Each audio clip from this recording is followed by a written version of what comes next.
Good morning and welcome back. It is a foggy morning out there, particularly right along the immediate coastal plain, and we're going to continue to see fog and drizzle in between the raindrops today, which will be with us off and on. It's not going to pour all day long, but when it stops raining, there'll be plenty of drizzle and fog. And as we look ahead to the mountains this afternoon, we're going to be talking about, believe it or not, some accumulating snow, particularly above 13 or 1,400 feet in elevation. Temperatures very uniform across the state, low to mid 40s everywhere. And we're going to be, well, the exception is Greenville. There's still a chilly 38 up there, the shores of Moosehead Lake. And winds are very light, although we're starting to see a slight increase in winds, especially along the coast. And we'll see the winds pick up a little bit along the shore today, but we're not going to see any really crazy high winds from this particular storm. As we get deeper into spring, the storms become a little less volatile in terms of wind speeds typically. Now, we do have plenty of rain on the way, and it's backed up all the way to our west and south. First batch of steadier rain, mostly staying inland from the foothills up into the mountains and the highlands across the state. But again, back to the west, there's a deep layer of moisture, and that's why it's going to be raining off and on throughout the day today. You'll see some heavier rainfall down there in parts of southeast New York State. That's headed toward northern New England, and beyond that, down toward the mid-Atlantic region. Yet more rain backed up hour by hour. You can see the storm tracker. This is 9 o'clock this morning. Still all rain across the state, with the heaviest rainfall foothills into the mountains. But as we look forward to the middle of the day, this is noon, we'll start to see a transition from Aquasic up through Rangeley, Jackman, and Greenville. And again, pockets of steadier rain continue across much of the remainder of the state. This is 5 o'clock this evening. You'll notice that rain snow line shifts down, and wouldn't be surprised to see some wet snowflakes to wrap things up Lewiston, Auburn, up toward the Sebago Lake area.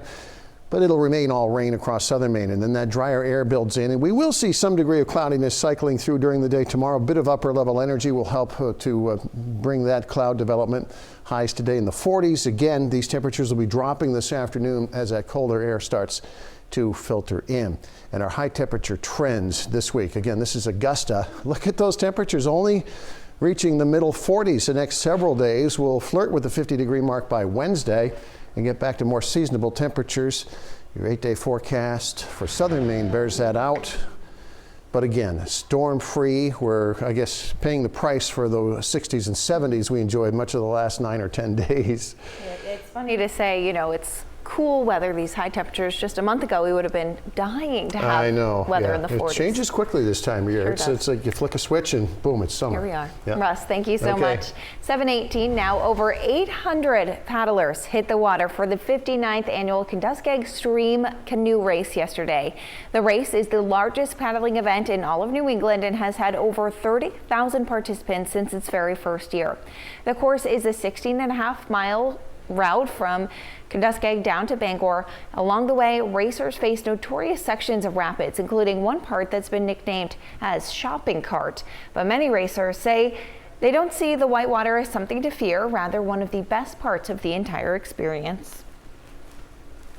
I'm a whitewater raft guide, so I'm looking forward to hitting the whitewater. First, I'm in a canoe. I'm not a canoeist, The event will return again for its 60th year in 2027. The rain we're expecting today is actually perfect for an outdoor event. It's the Dirty Dog Mud Run up at Thomas College, and that's where we find our Jacob Murphy. Jacob, you've been showing us some of the obstacles. What are we looking at now behind you there?